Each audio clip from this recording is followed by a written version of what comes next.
Welcome, here I've got DOOGEE S70 and I'm gonna show you how to manage the camera watermarks at this device.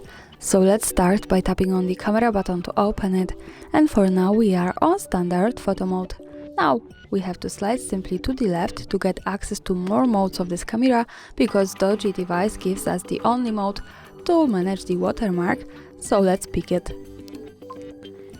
And now we can see the different watermarks with different categories, special, and in each category we have a few watermarks we can pick. As you can see, special, mood, then travel and food. So you can pick whatever you need. You can also change the position of watermark by tapping on it a little bit longer, and as you can see, this is how to change it. And that's all, thanks for watching, subscribe our channel and leave the thumbs up.